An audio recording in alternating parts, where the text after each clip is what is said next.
তো বন্ধুরা, মদনপুর গ্রামে এক বাড়িতে তারা তিন বন্ধু বসত করত। তখন রাসেল নামের ছেলেটি তখন তাদের দুই বন্ধুকে কিছু একটা বলছিল। আজকে আমরা চল ঘুরতে যাব ওই করিম চাচার দোকানে। যাবি নাকি তোরা?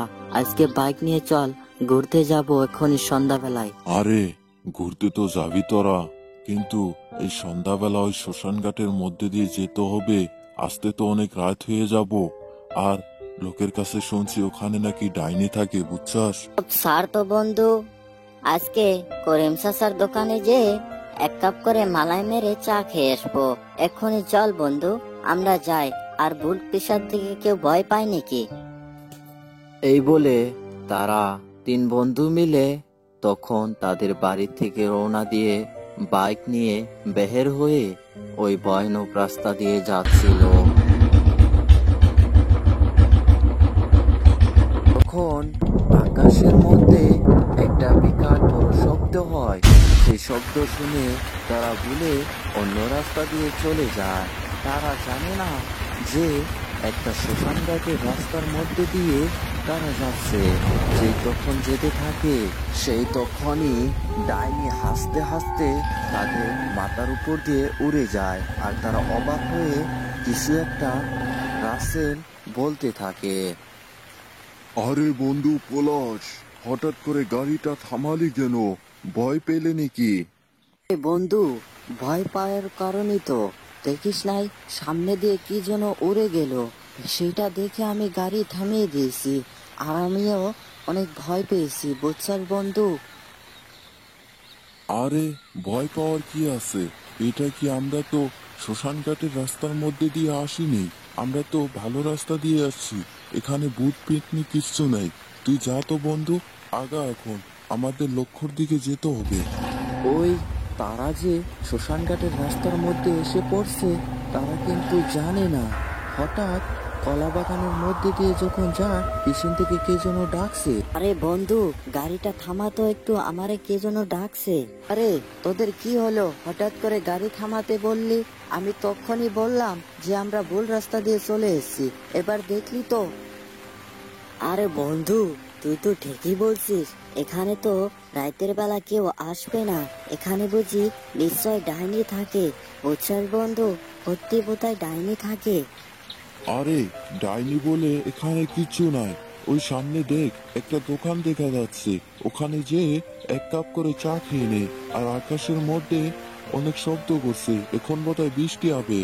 তারা যখন কলা বাগান থেকে যখন রওনা দিয়ে দেয়, সে তখনই অনেক বৃষ্টি নামতে থাকে। আর বৃষ্টির মধ্যে তারা বাইক রেখে ওখান থেকে চলে এলো দোকানের মধ্যে।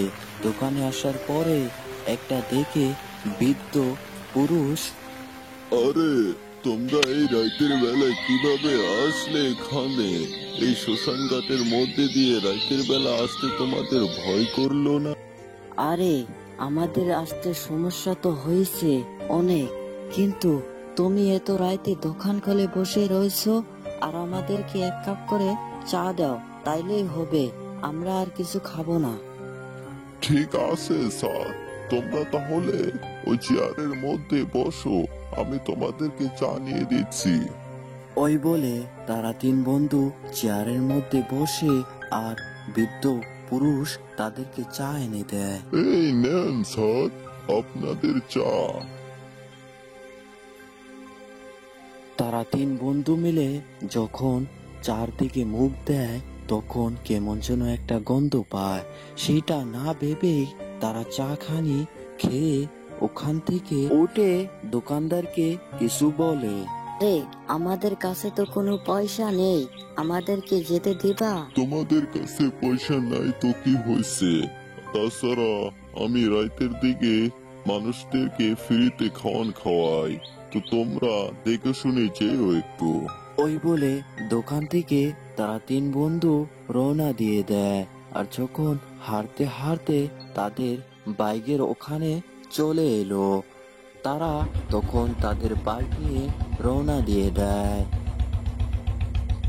সে তখনই যখন তাল বাগানের কাছে এসে তখনই এক ডাইনি উপর থেকে পরে কিছু একটা বলে। আরে কোথায় যাচ্ছিস? আজ তোদেরকে আমি মেরে তবে খেয়ে ফেলবো। না ডাইনি, তুমি আমাদেরকে মেরো না। আজকে আমরা বাড়ি চলে যাব। আজকে আমরা এখানে আর থাকবো না। তুমি আমাদেরকে ছেড়ে দাও ডাইনি, আমাদের বাড়ি যাব আমরা। না না, সেটা বললে কি হয়? আজ তোদেরকে আমি মেরেই তবে খেয়ে ফেলবো। আজ তোদেরকে ছেড়ে দিব না। হা হা। বলে শাকচুন্নি তখন তার হাত লম্বা করে রাসেলকে খেতে থাকে। সে তখনই তার বন্ধু একটা অজ্ঞান হয়ে পড়ে যায়। তখন আরে এইটাই সুযোগ। ডাইনি যখন হাত লম্বা করে হাত আনবে এদিকে, তখনই ডাইনির গলাটা আমি যেয়ে কেটে দিব। পলাশ তখন ডাইনির গলাটা কেটে ফেলে। গলা কাটার পরে তার দুই বন্ধু তখন জিন্দা হয়ে যায়। তো বন্ধুরা, তোমরা সবাই আমাদের এই চ্যানেলটাকে সাবস্ক্রাইব করে দাও আর আমাদের পাশেই থাকো। ধন্যবাদ।